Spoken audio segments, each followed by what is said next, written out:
Hello, everybody. Thanks for connecting today. Welcome to the Q&A&Critique number 93. It's currently 2019 CDT, or 2019 UTC, sorry, at 1519 CDT. And it is Friday afternoon, local, in the Let's Bforartists edition in the community. So we're here today with a very special guest and a last-minute surprise, Alan Wyatt.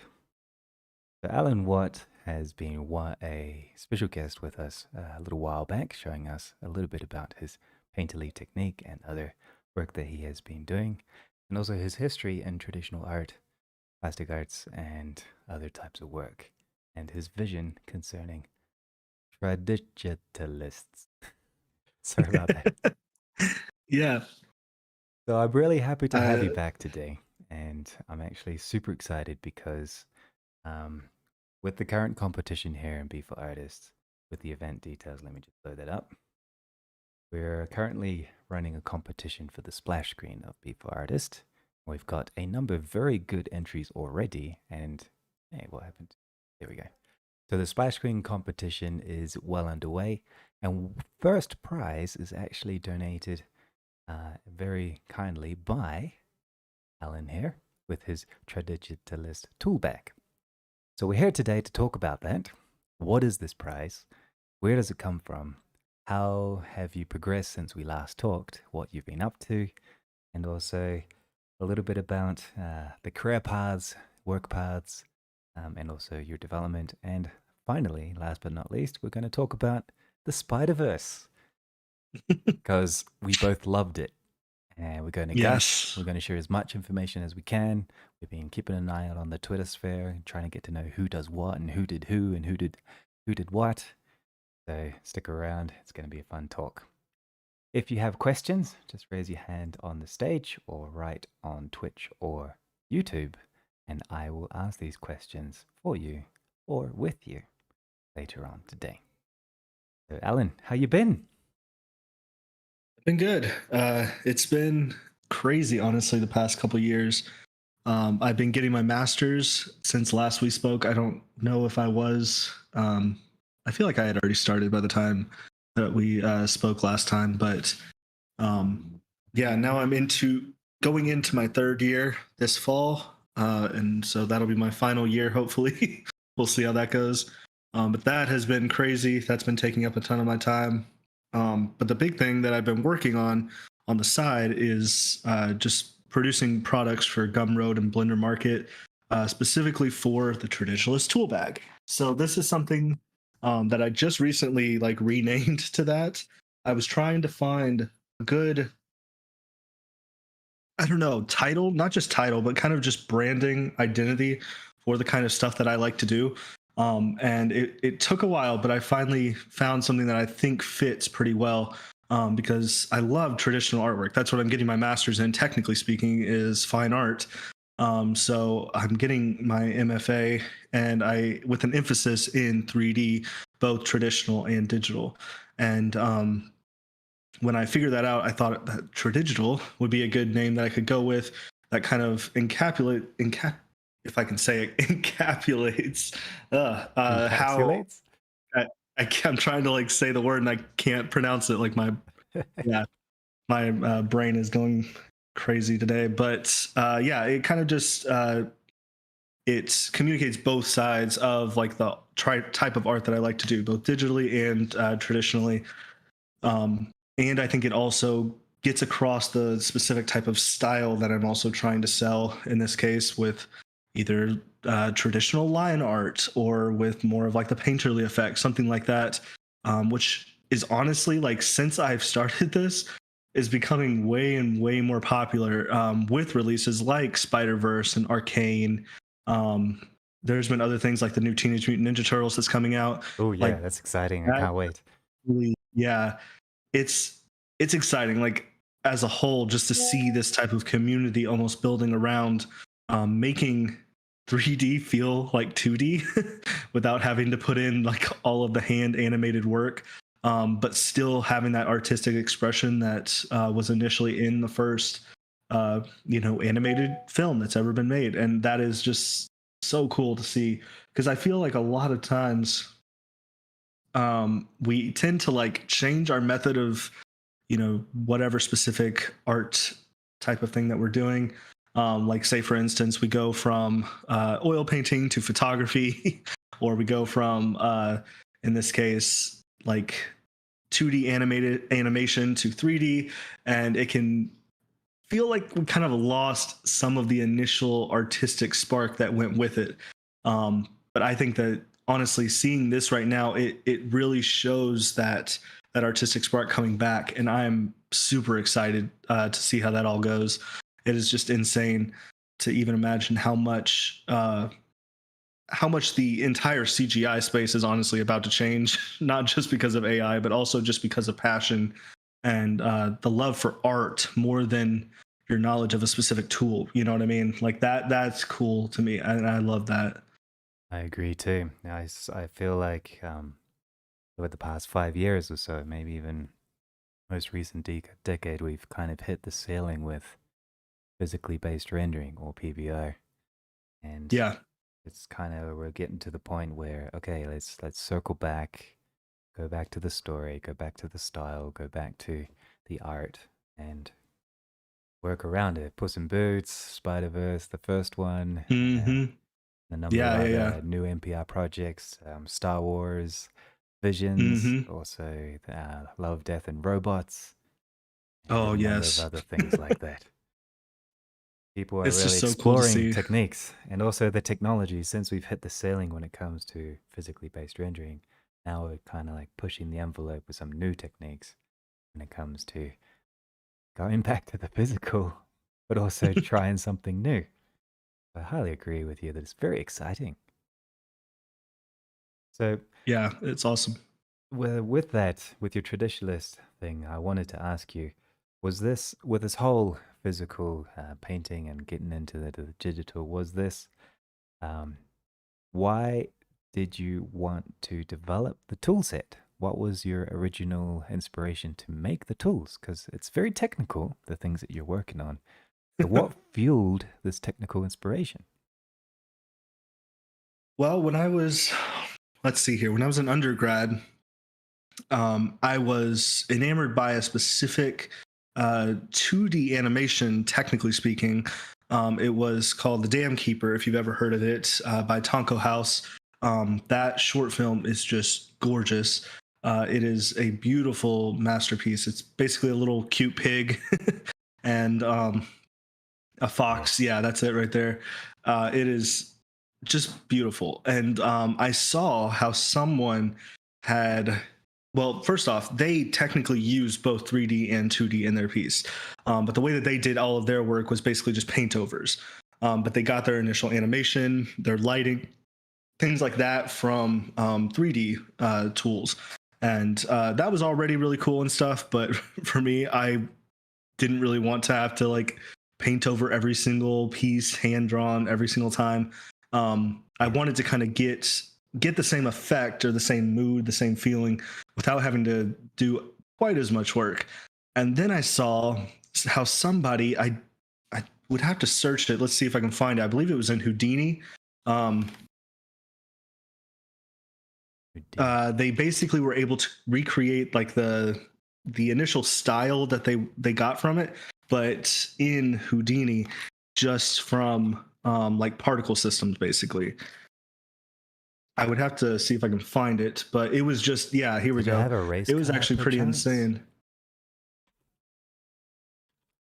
with a Formula So I One would have car of to, some kind? I think I remember let's seeing see this. here.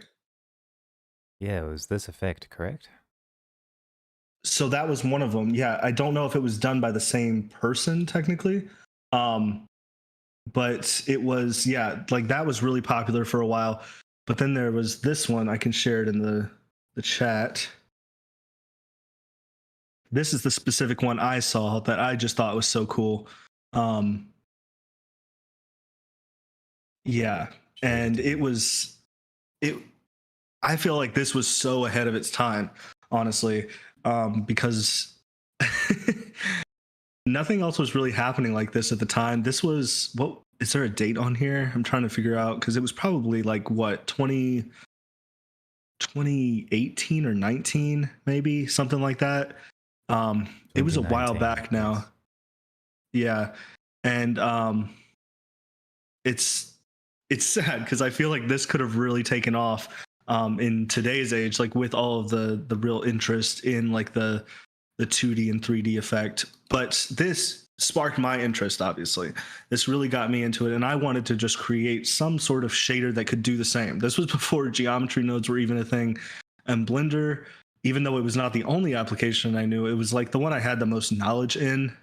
So I obviously chose to stick with that for the effect. And it came out okay. It Okay. wasn't really the best. The first thing that I had done, it was basically the illustration shader that you'll see on Gumroad right now. That illustration shader, it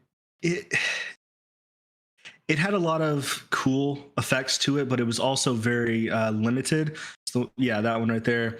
The first effect that I had ever released, it was not really super versatile. It was not the easiest to use, but over time, I have been able to improve it a little bit, especially with my understanding of like how the specific shader effects work. But the thing that really made it take off, so that was like my initial test right there. That was like before geometry nodes or anything. That was all just in the shader. But when both geometry nodes and Eevee really took off, that Love was when Eevee. I could really push the effect. And I started finding ways to like do the broken up edges and stuff. Which is what started me on line art, which ended up creating like the paint filter and like the new line art thing. It's like all this stuff kind of just fell into place, and it was pretty crazy how it ended up being something that almost opened its own doors along the way as I was working on it. Um, and I noticed how much some people really liked this effect, not really through ArtStation, but more through Sketchfab itself, right there. So if you go to that specific link, it won't say anything there, but like that was where I first shared the effect, and it apparently got the attention of some of the devs and the people on who was oh no, it was Sketchfab. Yeah, the Sketchfab blog ended up wanting to do like a piece on it, understanding how it even worked. And for me, that was just insane. You know, I was an undergrad in college. I had never like spoken to anybody about the type of work that I was doing, more unless it was just like a teacher or family or friend or something. So that was like huge for me, and it really opened my eyes to how much people were looking for effects like this. So I ended up going off of that and kind of trying a few different things, but I ended up really coming back to it. I improved the illustration shader last summer. Yeah, around this time was when I finished my big push for that, and it did really well. And then I ended up doing the paint filter.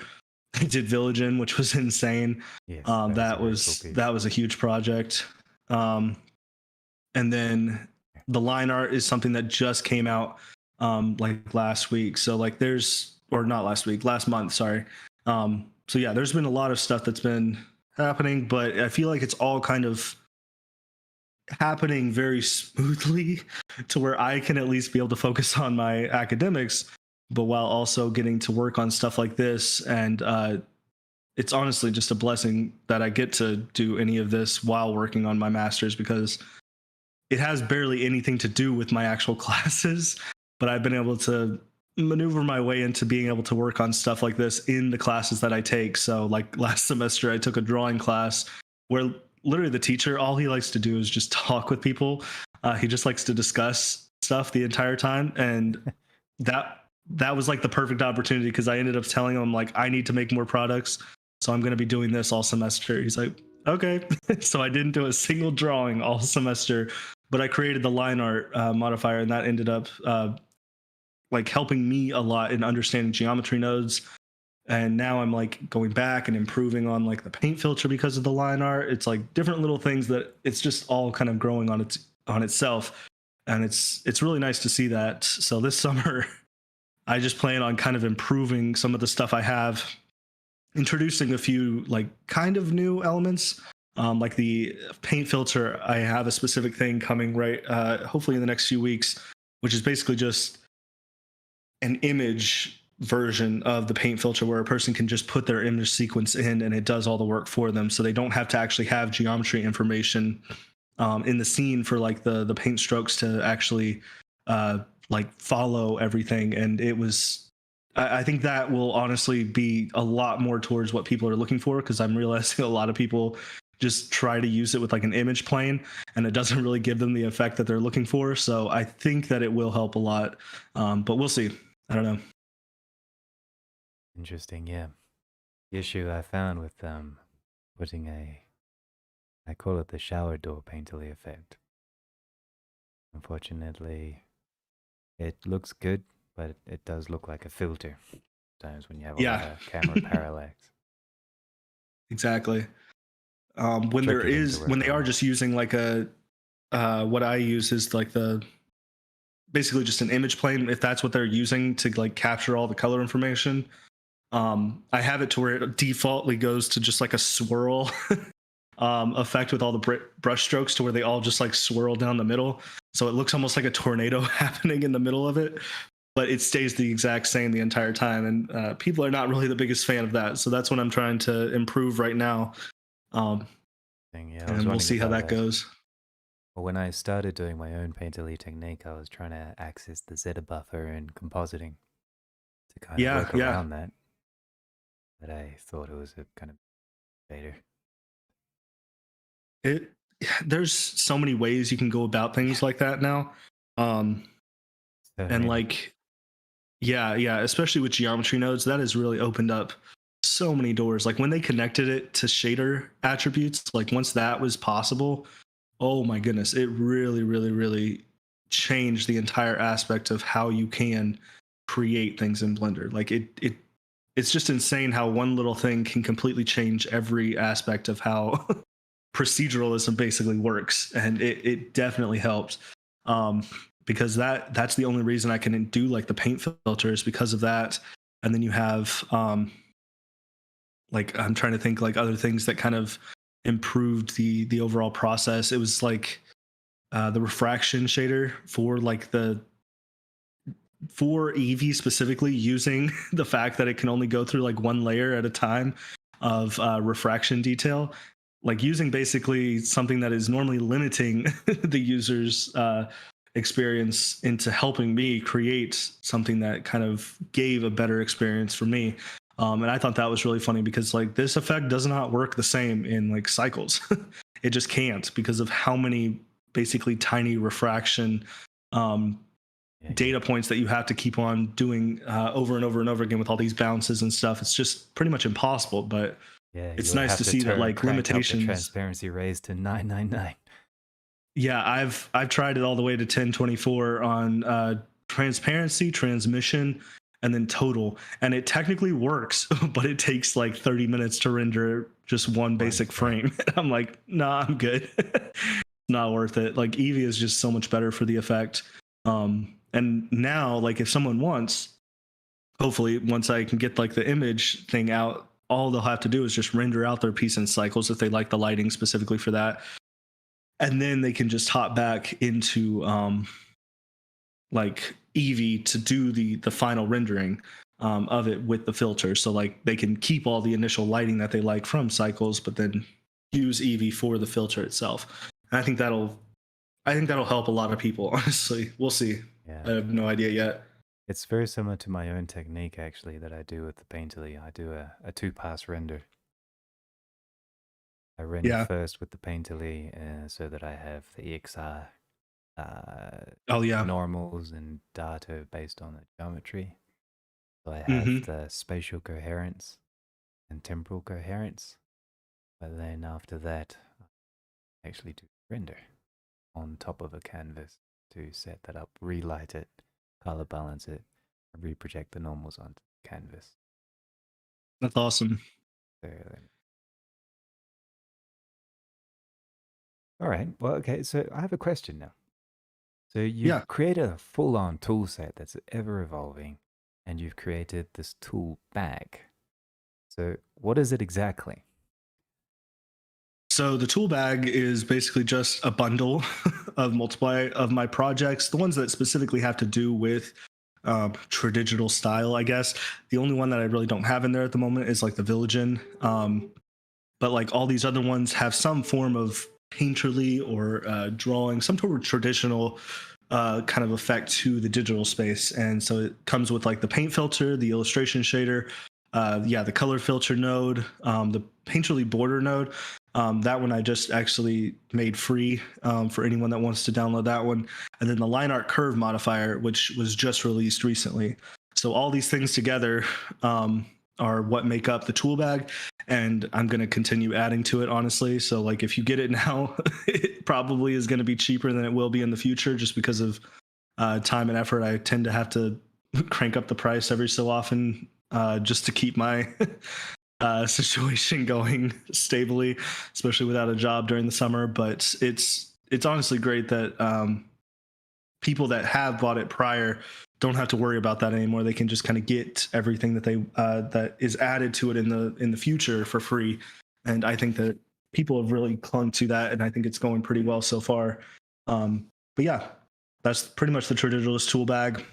It's I exciting. plan on maybe opening a Discord for it in the future, but I have not done that yet. All right. I understand. So when it comes to like using this tool bag, does it also come with documentation or you have your tutorials on?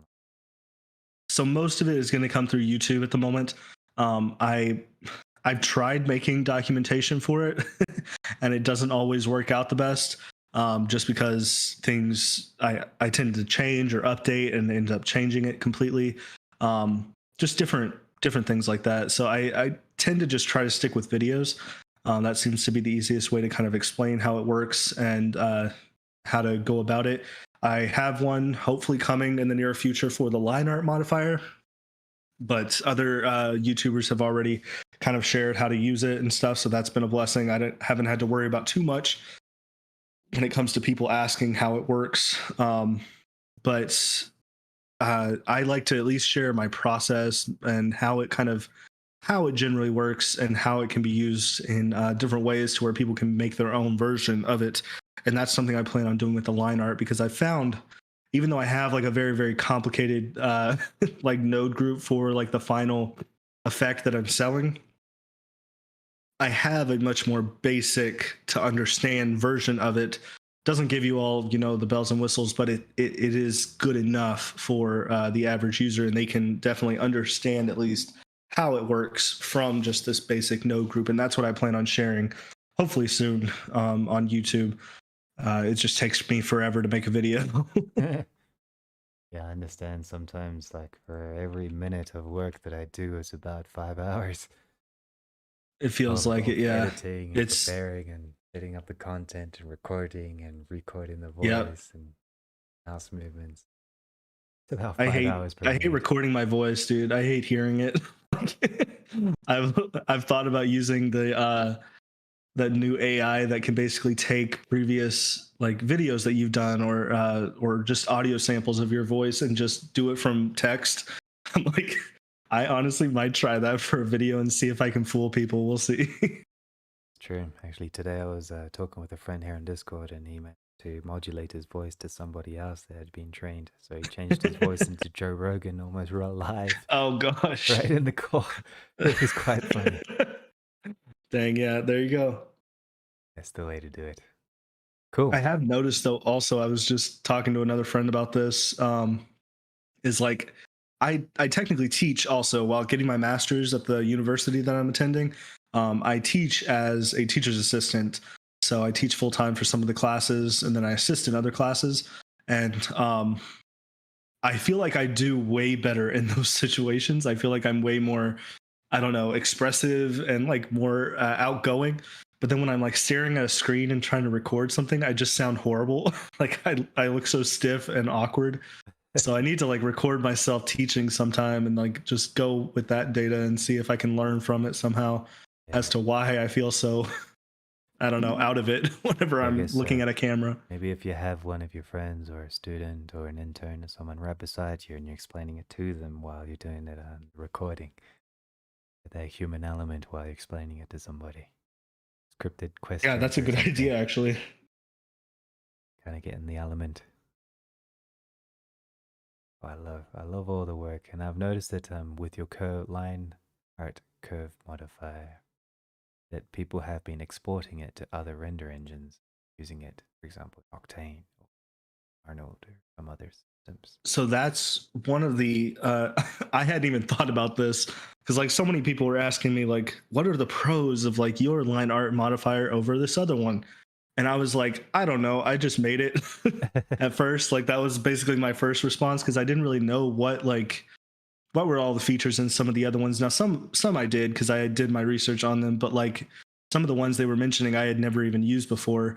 um, but the biggest one that I've found at the moment that people have been mentioning to me is the fact that it can be used with whatever render engine, since it is all geometry nodes based. None of it is based off of like just like actual pixels or like the render engine itself, like some line art modifiers and tool sets that other people have made. This one, since it's all geometry nodes based, you can use whatever rendering engine you want, EV cycles, Arnold, whatever, and that it should technically work. Doesn't mean Yes. it will perfect, but it should technically work in all of those different rendering engines. Yeah, because you can actually export the curve data into Limbic or into USD and use it in another engine, Yeah. pretty much.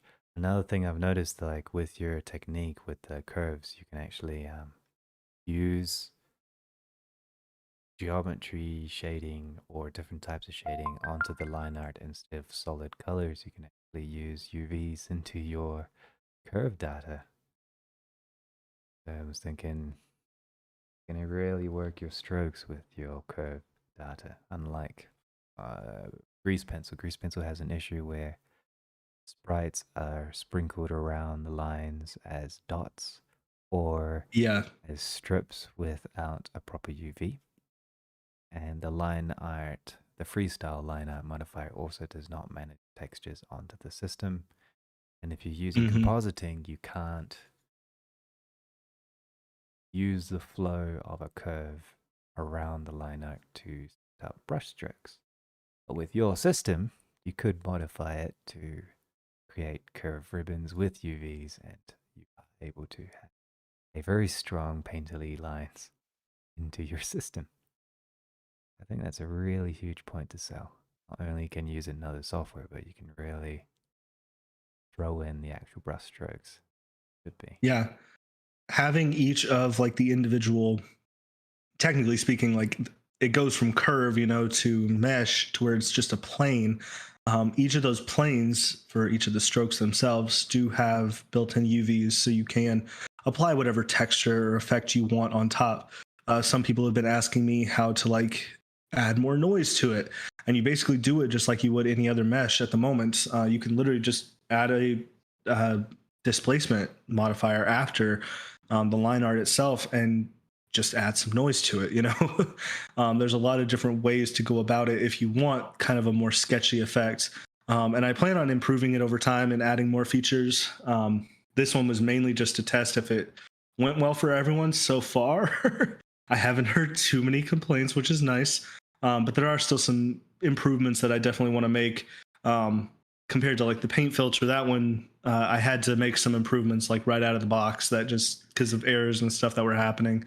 But we'll see what happens. I've been collecting feedback. If anyone has any feedback for me, please share, and I can definitely try to implement that into the future like versions of the filter that I end up releasing.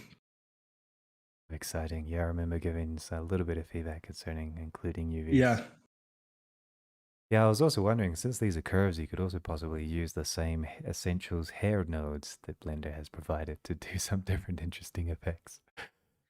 Fly See, that I with don't even, braids. yeah. Yeah. I haven't even tried those yet, but I've heard some really good things about them, and some people have mentioned they're like, can this work with like the new hair node system? And I'm like, maybe.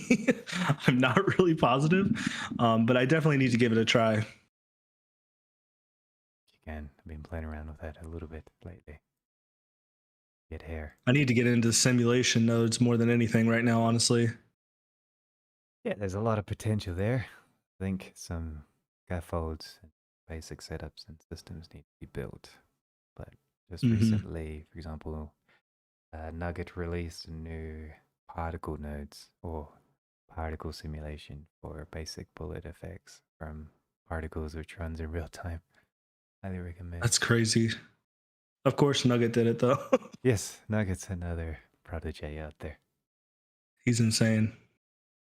Okay, we have a comment by I'm kind of drunk here. He says, I had an excellent drawing professor that when I complained that I couldn't draw properly, I mean, realistically, she told me if you want realism, what's there? Why don't you just take a picture? I want you to show me what only you can see. And that's what motivated me to do 3D. I think That's that's what awesome. motivates a lot of people on to get into MPR. Yeah. Great.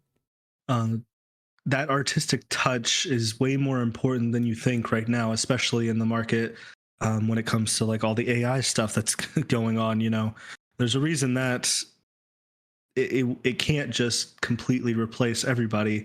You still have to have that artistic touch that comes with a piece, and even if you do use AI in some way or another in your piece, that can definitely be something that you are bringing to the table after, and I love that.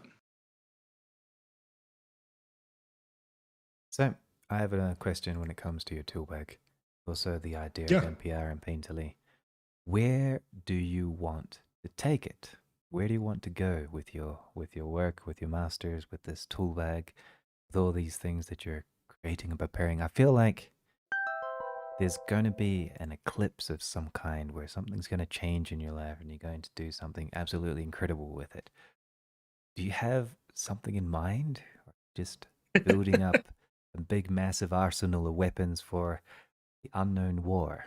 What's happening in your mind right now? You could kind of say that. I honestly don't know at the moment, especially with like my masters, trying to finish that up and trying to get um, just be done in general with education and start moving on to something. I don't know. I cannot tell where or what direction I'm even going at the moment.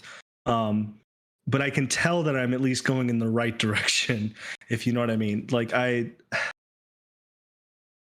I wanted at one point to work in like a lot of studios. I've wanted to like make movies. I've wanted to make video games.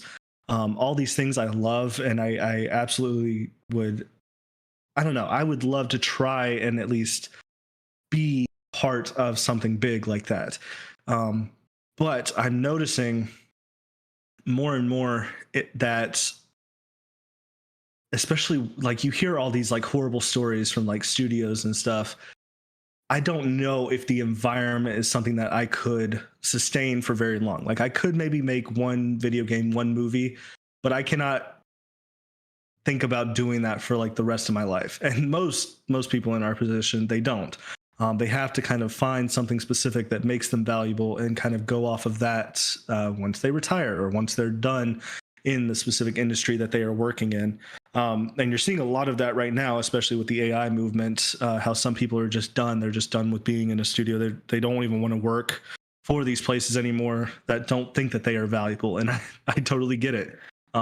That is something that I think we are obviously going to have to adapt to, but it's something I think we can also use to kind of find a way to make something else valuable for us um, when we're searching for ways to make money. I guess we have to find that value somewhere.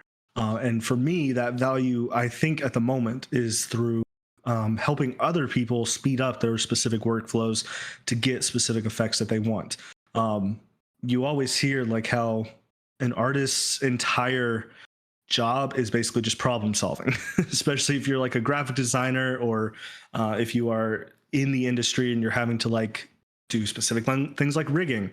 You're always just basically trying to problem solve for someone else, trying to find the solution to something specific that another person is doing. And it's a lot harder to find that problem than you think. But once you do find it and you find that solution, if you share that solution, it can be very valuable for you as an artist, because other people also want to use that solution. So like in this case, the tool sets that I've been making are basically just um, problems that I have solved in my mind, and other people are getting to utilize it for the projects that they want. And I think that's a lot of fun, and it's something that I think is a lot more sustainable long term, to be honest. And I don't know, I love doing that kind of stuff anyway. So like, why not just keep on and keep on doing it? If it's going well right now, I pray that it goes well in the future. It could absolutely change any day, though. Like you said, a bomb could hit, and who knows what's going on with the entire market. Like, who knows if 3D is even going to be relevant in the near future, if these tools could even be usable. But I think that the knowledge that I have gained from making them at least makes it valuable enough for someone if I was trying to get hired for it. And that I think is valuable, because I was talking to somebody recently, like they're like, so we have like a opening at like our place, and like we'd like for you to help on this project. But the thing is, they wanted me to just do like 3D modeling, and I'm like, that's not really like what I've been focusing on recently. Like I'm a lot more on like the procedural generation side of things. And they're like, well, we don't really need that at the moment. I'm like, yeah, that sounds about right, and it's fine. Like, and I'm happy with that. I don't want to be working in a place where I'm not getting to use the skill sets that I have, but then also not being able to enjoy it, I guess, because I feel like that it's so easy to get into a spot where you just don't even enjoy the job that you're doing, just because it's not what your passion was initially in, even though it might be in the same like genre, like in this case 3D modeling. It's just not what you really enjoy doing, and I don't think it's worth being in there in the first place. That's I true. love that effect, dude. You that's awesome. The Just effect you got going is great. you're in there. But I'll give you a quick tour of this before we go into the Yeah. next topic. But I really wanted to touch up on that because I was talking with you just before this chat a little bit earlier about my day today.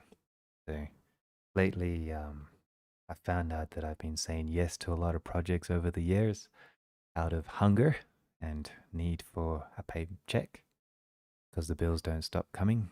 But I have the problem of saying yes to too many things to get the paycheck, and then I get swamped by work, and then two, three, four clients who are waiting for my work to be done, not done, and then I take on another job to get the money because my paychecks are delayed because I'm taking too long to finish my other clients, and the cycle begins, and I'm burning out, and I'm getting sick. Just recently, I got offered a job as a rigging supervisor.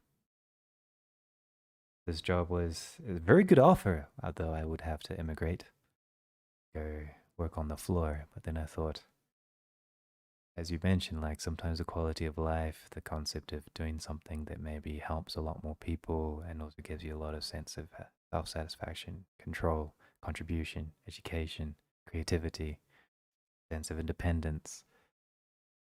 These things sometimes comes in over a paycheck. So when you talk about this, it really hits me about how you mentioned like working in the studio doing modeling all day, every day for a few months or years, specializing in what you do. Do you feel like you're going to be fulfilled doing that, even if it pays well or not? Would you be okay with the responsibility of a whole 1,000 people working together on your type of work?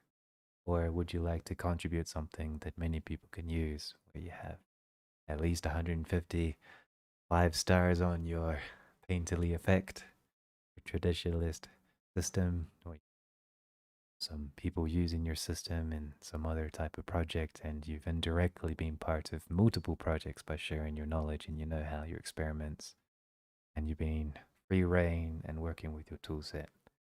It's encouraging because I felt a little bit nervous about saying I'm not actually available because I Yeah. decided to take the path of like getting the grant with Bforartists, working on doing these projects a bit more, working on slowly getting out of clients, getting into this type of projects where I could even last Sunday, after I watched the film on Friday, I made this quick little tribute of the Spider-Man Spiderverse thing, and I actually had enough mental space to try it out. And so you thinking about the same thing is the type of work you want to do, why you want to do it, how you're going to do it, and is it in an animation studio? Is it doing a particular job that's in your industry but not quite up your road? Is that the right path to do? These are all very valid questions and very valuable things to ask. So, Yeah, I feel like our stories are actually a lot closer than you expect, and that's crazy because like I remember finding your effect on Instagram like way back. Like that was, man, I'm trying to think. That was probably like 2020, um, and I was just blown away by like someone else even having like a little bit of interest in the kind of illustrative look, painterly look in like the 3D space, and especially in Blender. And I just thought it was so cool to find somebody else with that interest. And now it's like I feel like a lot of people have kind of flown to that, and it's really cool to see like how that's kind of happening all at once. Nice. Oh yeah, that's awesome. yeah, as you were showing, like your system of changing the painterly effect onto a canvas, I do a similar effect where I do another pass and throw the effect onto the canvas, literally, Yeah, yeah, over yeah. the canvas with the camera lens effects. There we go. That's awesome. With the color balancing. Yep. That's a very similar effect. But this is the still image.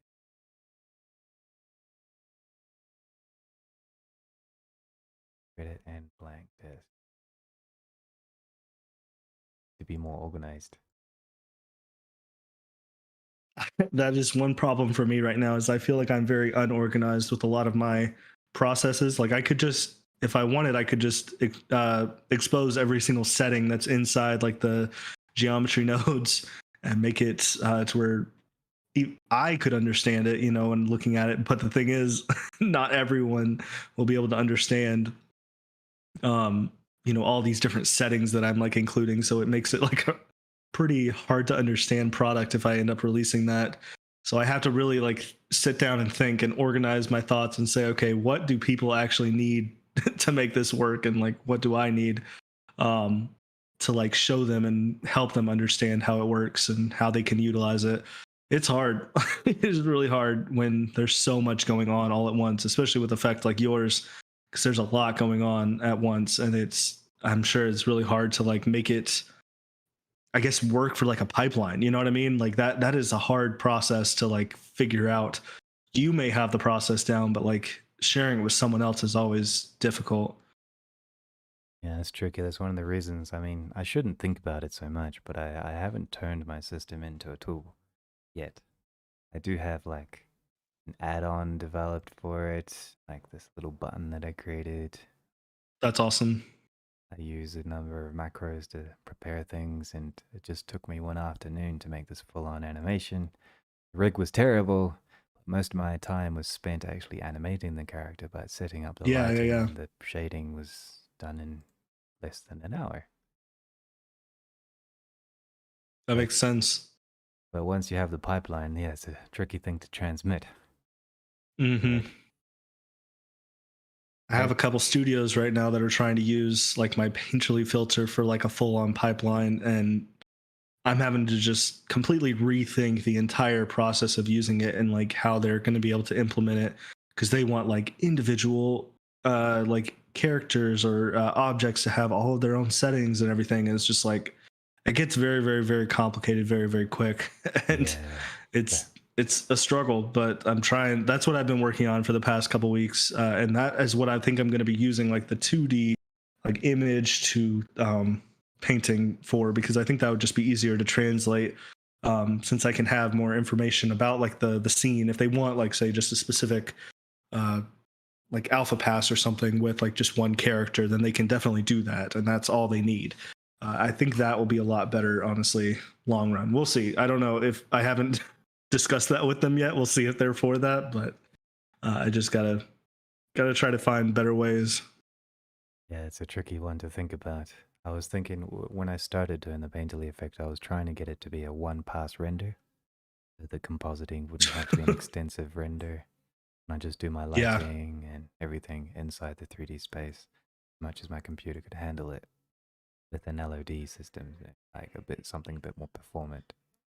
But at the end of the day, I thought, well, I still have to do color balancing anyway, so let's make it a two-pass render and throw in some camera effects into the lens.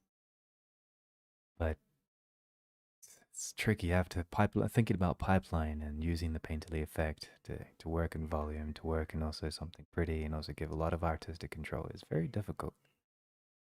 One thing making the tool, the other thing is making it usable in a pipeline. Big challenge. absolutely.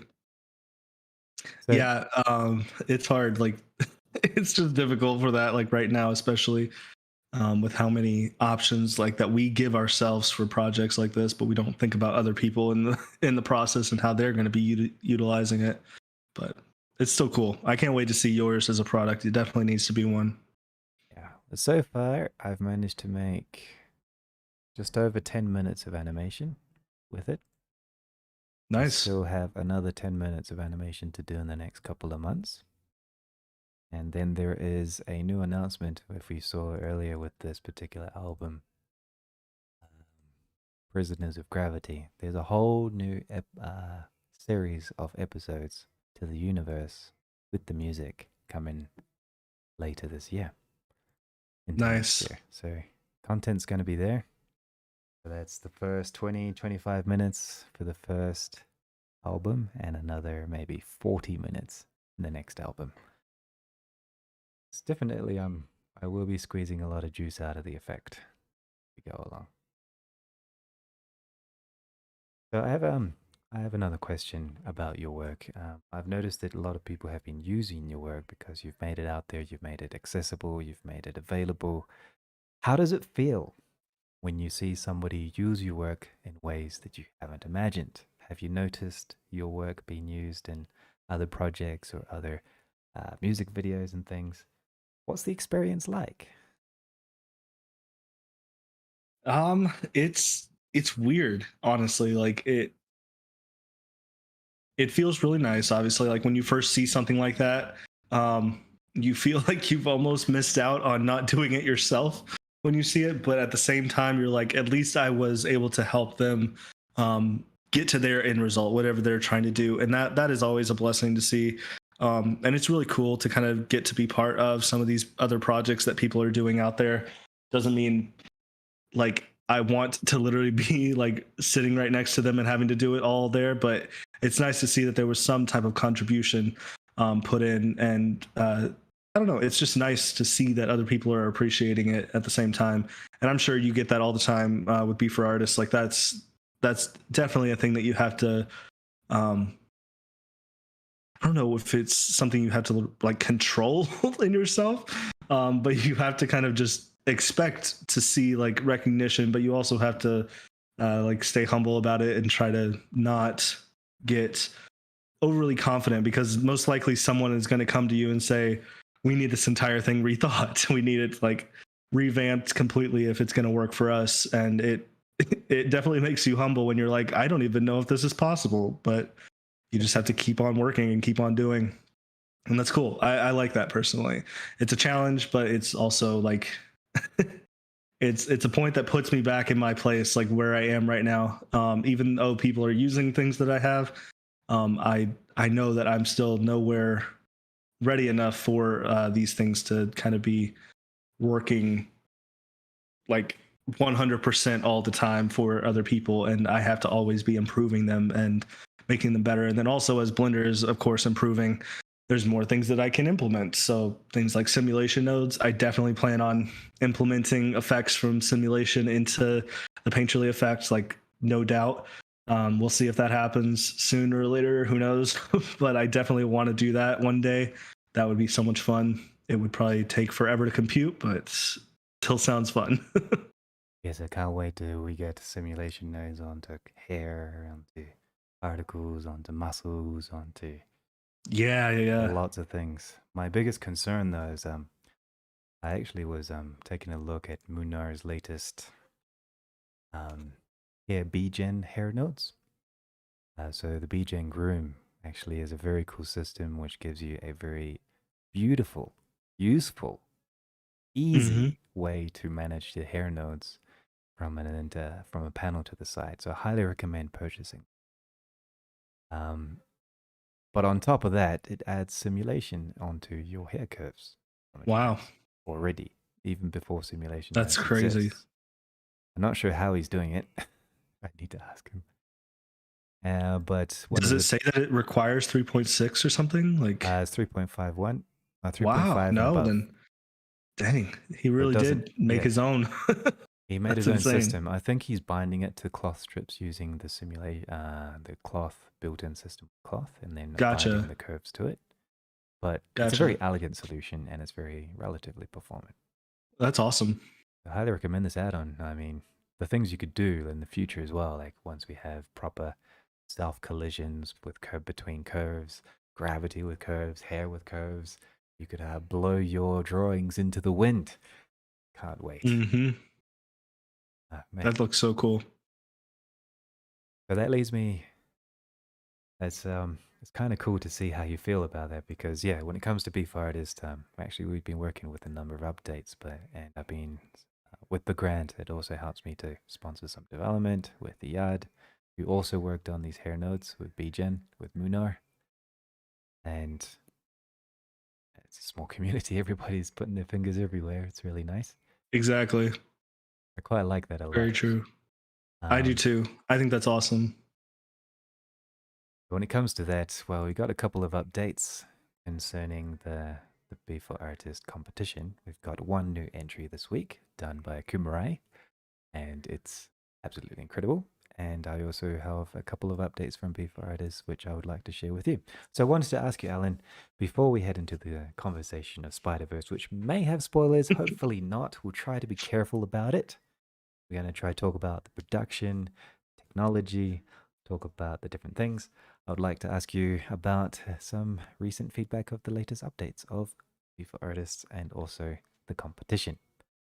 So the competition is until the 16th of June, which is next Friday, where we have another special guest who's very good with NPR art. He's in a different time zone, so I'm still trying to work it out. We wanted to have him on the show with you. So if you do want to come back later next week, no, you can't. Sorry, don't worry about that. Um, but the idea is We'll see. next Friday we finish the competition, and then we will announce in the Friday afterwards. So, but the first piece that we have from last week is now done by Kumarai.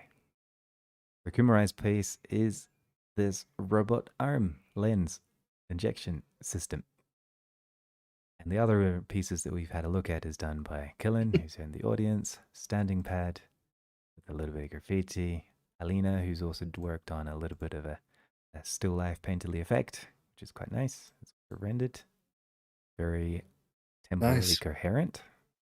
We also have some geometry nodes work, and also got a kind of a Sega retro effect, which is really Yeah, that's cool. what it reminds me of.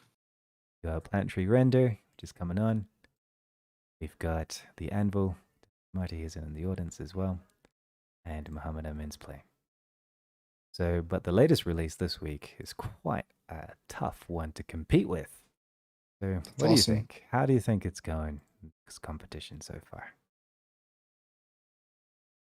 That looks awesome. I'm super excited to see how everything turns out. Like, seeing all these pieces together, it's just cool to see the community that you've been able to build over the past, what, year and a half or 2 years since you started doing this. More or Um, less. that's awesome. Yeah, I love it. I can't wait to see how it goes next week. I might be able to join. We'll see. It depends on if I am still driving or if I'm already at my destination. If I'm there, then I don't think I have anything else that evening, so I should be able to join. Cool. Great. Looking forward to it. Okay, so when it comes to these updates, I wanted to ask you, do you use the asset browser a lot? I should, but I do not. I still have not really implemented it into my workflow, but I definitely should be, especially when it comes to like node groups. I could definitely be utilizing it for that. I just have not really gotten into it enough. True. Well, there's one particular bug that I don't enjoy when it comes to Blender. And one of them is about linking data. I'm going to show you a problem. Imagine this barrel here, and I add it to the scene, link to scene, which is drag and drop. If I look in the settings here, the instance is turned off. If I look inside the scene here, this green collection, you can see that everything is linked, but the world Yeah. location is off center. Now, if I tell this to link in the barrel as an instance, it's now offset. So if I move the instance, you can see that the instance is Oh, completely wow. offset. This is a problem with Blender when you link in data as a collection and link to scene. So this week, thanks to Iyad, we've added a quick button to help you define when and how you add in the data. So typically, when you're using Blender, you would have to add in your scene and then use the F6, the repeat last operator, which is down in the bottom left, and toggle instance or not instance and see things go strange. Like I turn it on or off, and it's like it's doing this crazy, it's walking. It's making the thing walk around every time I turn it on or off, Yeah. right? So we're trying to work on this right now, and we've added the ability to, well, let's just start a new scene to clear the data. So when you turn on here in the tool shelf, in the right here, there's a little drop collections as instances button, which means you can tell it to always link in the instance so that you know when you're inserting the thing as an instance, or turn it off and so that you know you have a little bit more predictable behavior. So if you like link it in as scene, you can reset it like you know what you're doing and you don't, you know, the way things should go. So that's just that's a new feature that we added into Bforartists today to make, well, this last week, and a couple of other things as well. Also, we got light groups. Have you heard of the new light groups before? Yeah, that's exciting. It's about time, honestly. All right. So I mentioned this last week when it comes to light groups. Cycles is turned off right now. Turn it on. But when it comes to light groups, you have to go into your view layer, and then you have to go somewhere to try find it. And it's kind of tricky to know where it is. So if I'm like selecting this piece of cardboard on the floor, how do I use light groups? Where do I use light groups? Typically, you would have to go into the object settings. Line cycles? Not yet. There we go. So if I'm in my AOVs, I have light group AOVs, and I can create a light group. Great. So now what do I do? If you're in Blender, you go into your object settings, and you're given all of these panels here. And to use light groups, you'd have to go into the shading panel and go to the bottom and then use the light group options. But in this case, in Bforartists, we created a separate panel so that you can find the light options for the light groups, light linking and shadow linking directly in its own group at the top level, instead of looking through a submenu of something that says shading, which has nothing to do with light groups. So that's another little change we did. Let's come in. That's awesome. Another little quick detail concerning grease pencil is that when you draw with grease pencil, if we go into like 2D animation, if we're drawing with grease pencil, we have the ability of using the stroke stabilization. In Blender, the minimum stroke radius is 10 pixels, which means you stabilize the stroke, and when you hit the canvas again with your pen, it will not stabilize the stroke or not trigger the new stroke at a minimum distance of 10.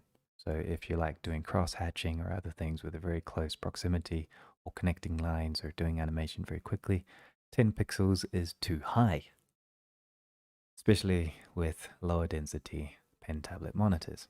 So with my brother's request, we've made the minimum 1 pixel. So that's something else that comes with Bforartists. And another thing we've updated as well, just to give you an idea, is here inside of the sculpt mode. The brushes, we've started to create the ability to group sculpt brushes into panels. We're currently reworking this so that we, instead of using different panels here on the left with the brushes, we actually use tabs so that we can have as many brushes as we want located here per Wow, that's group. really nice. Yeah. But we need to split these panels up into actual tabs so that each one of these brushes is categorized by its own panel. Similar to how we have the grease pencil here, where we have the draw brushes here, we have the erase brushes here, the fill brushes here, the tint brush.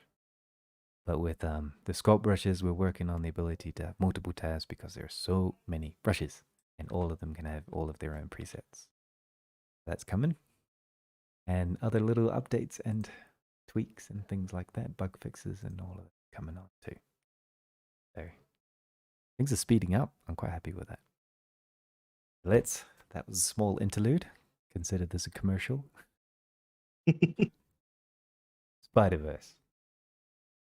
Before we began this Yes. chat, we started talking about the Spiderverse, and I wanted to ask you, without spoilers, for those of you who haven't seen it in the audience yet, what did you think?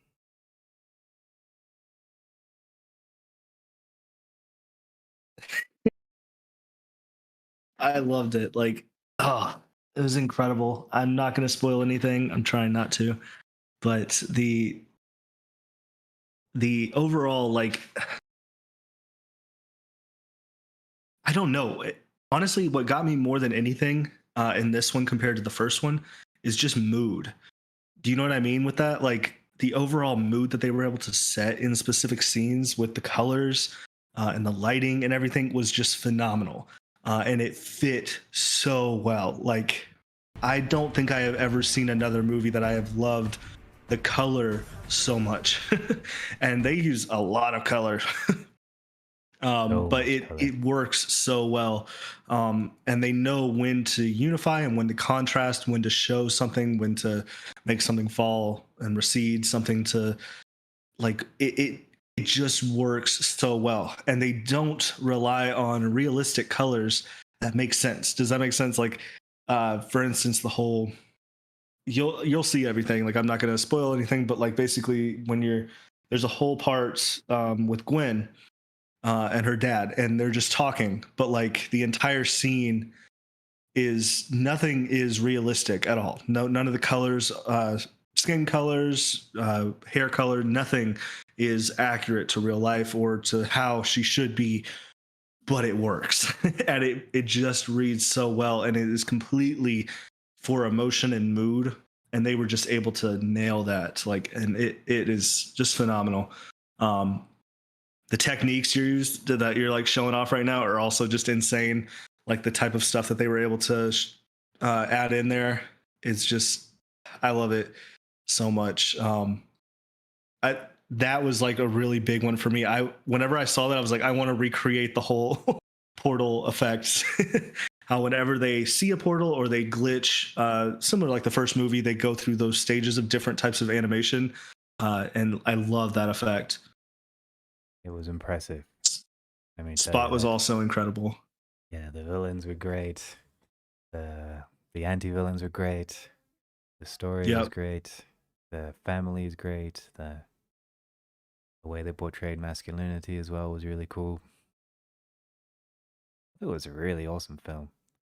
It really is. Like, I if it doesn't win more awards this year, I don't know what will. Like, there's no way that, yeah, see, like that right there, the color keying for something like that was just Yeah, the colors beautiful. just blew your mind. It's something you have to see in cinema, something you have to see in the chair, in a theater, something you have to see with a screen that's 15 feet I tall. want to go and see it again I just think for I will. that. I saw it in 2D first. I plan to watch it in 3D if I can. Ooh, ooh, that's a good point. I didn't even think about that. I should.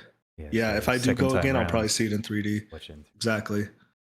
So I have a question here by I'm kind of drunk. He asked, was the grease pencil used on the movie? So there is a tweet by Daniel Martinez Lara by Pepperland. He is one of the core developers, along with Antonio Blend and Mendio, who's been working on the grease pencil over the past nearly decade. And he said yes, the grease pencil was used with some of the effects. Certain effects, or motion blurs, streaks, and other things like that. The grease pencil was used. That's awesome.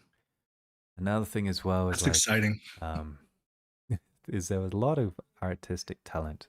Another little fact is about, compared to the first film, which had about 600 people hired for the entire film, this film had over 1,000. Gosh, And when it comes that is to, insane. I also stayed in the credits and I had a quick glance at what's going on about the compositing and lighting team.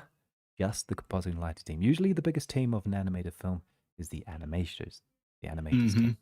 But in this case, the compositing and lighting team was equal, if not comparable, to the same size as the animation team. The Not compositing surprised at and all. lighting, or compositing and lighting, that team was huge compared to most other films. So that's where most of the new talent was coming in from, was the compositing effects. They've really been able to figure out their pipeline. Like, yes, technically it took what 5 years for like the second movie to come out, but the fact that like another one is literally coming out next year, they have they've got their pipeline down. Let's just say that. Like, there is no way that other studios could be doing this right now. Not to this level, and especially not the speed. I love this part that he was part of it. I follow him on YouTube, and that is that's awesome. Impressive. He, in this case, this entire sequence, the Lego sequence, we won't say what it's about, but the whole entire Lego sequence was rendered in Blender and animated by a 14-year-old in his free I time love it, over and summer it's so holidays. good. And it's very Like, good. it's insane. Like, I've seen, Minecraft animations and some Lego animations by 14-year-olds.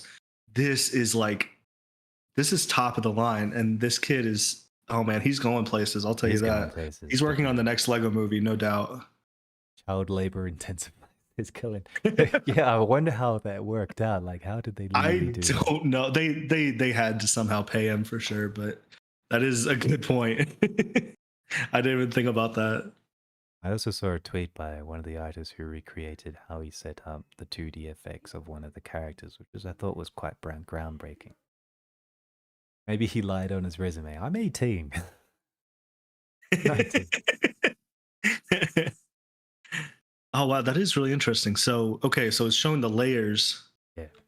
So in this case, Huh. this particular artist, Lee Win To, he worked on one of the shots of Hobby, and he used the compositing software. He would do it mostly in post, but since we needed the animation to be represented and improved in Playblast, they would often use cards and billboards Yeah, yeah, parented to yeah. different things to do the effect. Another That makes artist, perfect sense for him. exactly. Another artist who worked on Hobbs' backgrounds, he just, for example, a lot of clip art that was used, the newspapers around him with the frames and things, they were afraid that it would be too jittery. But at the end of the time, they decided to keep it because that was his character. But the Yeah. photo, he would often photograph, draw on his iPad, use spam mail that like he photographed on his desk in his apartment. He literally did collage from the artwork around his apartment to do the effect around the actual character. It makes perfect sense. Like, it works so well for that character. I love that sequence as well. Like, it's almost a knockback to like some of the old like black and white comic books and stuff that we've seen, and like the even the specific hatching and stuff that they used in it. I'd love to figure out how they were able to implement that, or if it was all hand done. Who knows? Like, A lot of it was it's yeah, done by Jose Luis Rosal. And other things as well, as like the technology that they used from the Sea Beast was used for the spider webs. So the same technology oh they really? developed for the ropes and the cords in that Yeah, film, they used it for the spider webs as well. That's a quick little tip as well. that's awesome. So one tech moved from one area to another just as they build up on top of each other. The concept art was also out of this world. Ian McKee, a very cool artist that I really enjoy. Ian McKee, he worked as an artistic consultant. Mm, They had a whole bunch of them actually. So there's a lot of love, a lot of assessment, a lot of amazing key work and things there. Like for example, that one is beautiful. Cat Yeah, Size, she's kind of like a powerhouse of composites, and she's been sharing a lot of her composite art and her color keys and things of the work that she's been doing. And she's her spot work is on. phenomenal. Yeah, Cat's Eye, I highly recommend following.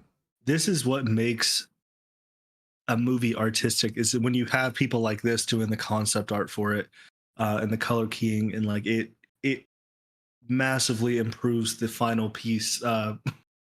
I'm not like putting animation people down or anything, but like uh, when it comes to the overall, even just setup and composition, you don't realize how much it helps having that reference initially, that someone put a lot of thought into with like the color and the comp and everything. And it, oh man, it just drastically improves the final effect.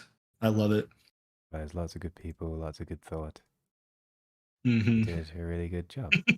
Same with animation referencing, and the Yeah. animators did a really good job as well. There's Preston Matunga was the one that did the Legos. Yep. So when it comes, there was a particular. There we go. This is the guy, Spencer One. He was the one that Mm. did the cutout and the actual look dev for Hobby. The Spencer One, he worked it out. And a lot of it's actually frame by frame photographs and other things like That that. is awesome. I love it. Like it literally looks, it feels cut out. So like I'm not surprised at all. When I first saw it, I was curious if any of it was just photographed, for the final effect, and I'm not surprised at all. They work. That's awesome. I'm sure there was a lot of joy. Zach Retz also did a lot of cool Yep, work. of course. So They had a great team. if you want to know more about what's going on, Aaron Baker, um, he's been sharing a lot of the information that's going around. Who else was the other? Yeah, Aaron Baker. Aaron Baker, he's been sharing the most about it. He's done his personal projects. He's been sharing tweets of many different people, what they do and how they do it. Different types of people worked on it, the concept artists, the look dev development, the animators. And he also animated the Da Vinci character. It was one of the most complex characters ever, with Oh yeah, everything I'm not unhidden. surprised. It was like 3 to 5 frames per Hmm. second, and each single blade of spikes on the wings had a bone in it. Everything was Mm. animatable. They used flip books as well. They used systems of multiple layers and lines and hand drawn interpolation and married parchment paper and a number of different things to create the effect of this particular character, which I That's thought was crazy. incredible. But the computers were not handling it because it was so complex. But they had to like hide parts of the character, hide everything else just to get the smooth playback. Mm. I recommend you take a look at Aaron Baker. There's a lot went going on. So my question here is, just like the first Spider-Man movie, which kind of started a cultural shift when it comes to NPR in cinema and television, kind of blew up the industry to some degrees to say, hey, you can take risks, you can make something that looks super stylized, really entertain, and really push the envelope. Do you think this second film has a similar precedent? Where do you think this will push things when it comes to the styles integrated into the film? So even like people have been trying to like figure out names for like this style, that we've been going with, for the past couple years now, with the other Spider-Verse, and like you said, Puss in Boots and stuff. No one has really been able to like name what it is. And the thing is, I don't really even want people to, because it isn't about like a specific style as much as it is artistic expression really showing through. Um, I think that is the biggest part that really sets this apart from other animated movies and stuff, like it shows that people are more, they're more concerned about artistic approach than they are about um, the realism of a specific character, uh, or like the how smooth like an animation is or whatever. They're more concerned about the communication of what is getting across, and I think that that is where people are really starting to just nail it. Honestly, like they're starting to understand how important it is on films. Because like I said, I don't know if this was when we were still in here or if we were still in like the other chat earlier. Um, for the longest time, like we were so concerned with just utilizing the technology that we have.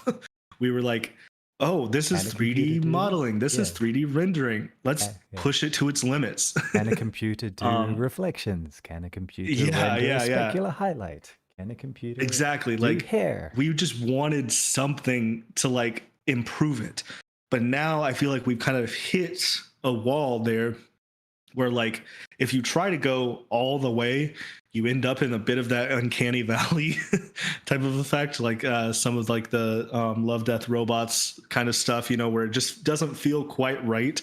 um and you can go that route if you want, and I'm sure that there's going to be even more realistic to where like it will be unnoticeable in like the coming years, who knows. But right now that wall I think is keeping a lot of people from wanting to kind of reach that limit.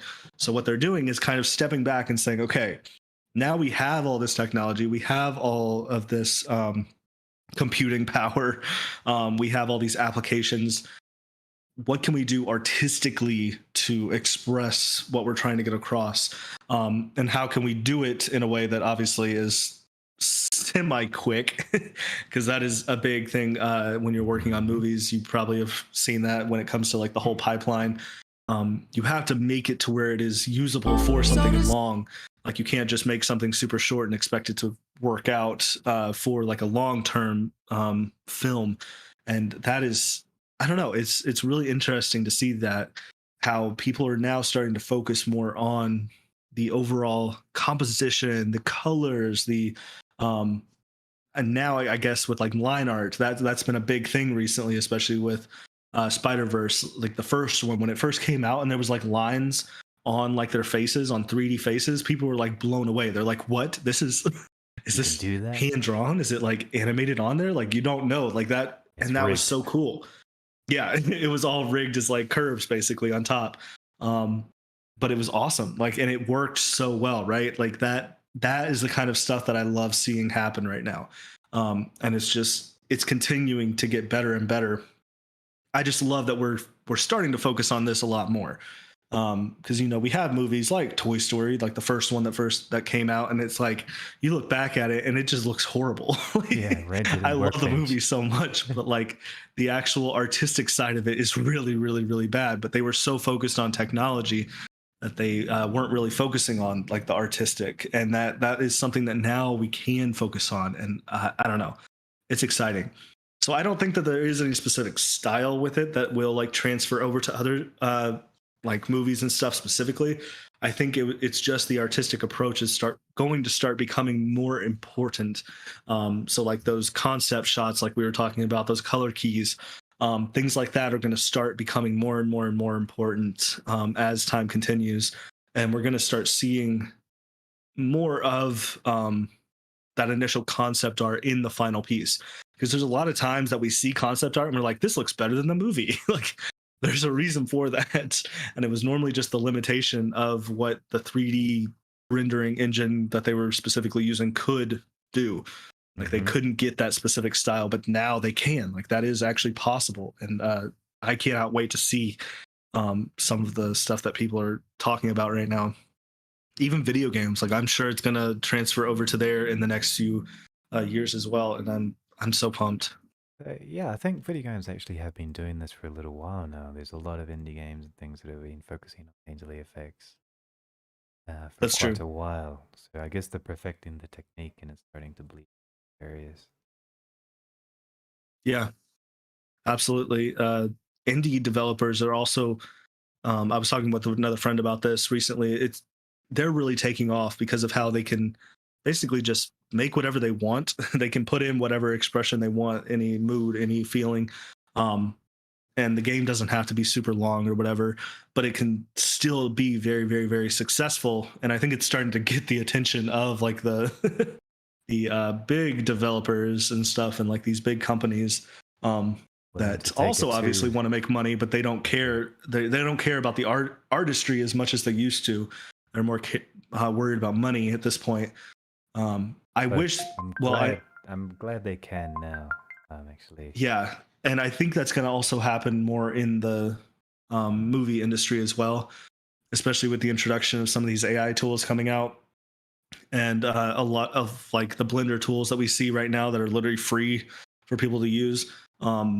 That kind of stuff is going to make it to where there's a lot more indie films, coming out that are top of the line, like just as good as some of these 1,000-person teams. Like, yeah, it might take them a little bit longer to do it, but I think that is definitely going to be something that we'll be seeing in the near future a little bit more. I mean, just look at that 14-year-old that did the whole Lego animation. He's just doing what he loves on YouTube, and it has gained that much attention to the point where like the studio literally ended up calling him. Like that's awesome, and I want to see more of that. okay. Well, if you're still here in the audience, we've done quite a large chunk of time. Alan, I think I am going to have to tie up the interview bit today. But I really love your outlook. I love your excitement where things are going. Your excitement about the film as well, the work that you've been doing, the things you've been sharing, and also your generosity for your prize here with the competition that's coming up. We have one more week, and we'll see who is going to win the splash screen prize. Okay, it's a little bit exciting. I am very excited, actually. Yeah, And we have a really cool guest next week, hopefully. Just organized Net, who's also another very cool NPR artist. So thanks for your insights today. Thanks for your time today. no, of course, it's been great, man. Good No, catching up. it's also cool to see where you've developed since the last time we talked. It's also very Same for exciting. you. Well, we'll see. I mean, still the same painterly since the last time we talked. I'm just trying to learn more about color, more about lighting, more about compositing. At least this And tool that's gave me the awesome. ability to do it. Exactly. Before, I would have been too afraid to use purple as a city. Now I'm not. There you go. There we go. So I've linked in the chats my tribute to the Spiderverse. Not too crazy on spoilers, but there's a little tribute that I made over the weekend. I highly recommend you watch the film. Highly recommend you get into the competition or get into the tool bag. If not, give it a purchase, give it a go. Roll in your techniques. Think about the art. Think about your expression, the colors, motion. Be encouraged. There is so much beautiful things to share in the world. It does make the world a better place. So thanks again, Alan. I will see you guys Been good. see you all next time, same place, same time. Have a good weekend.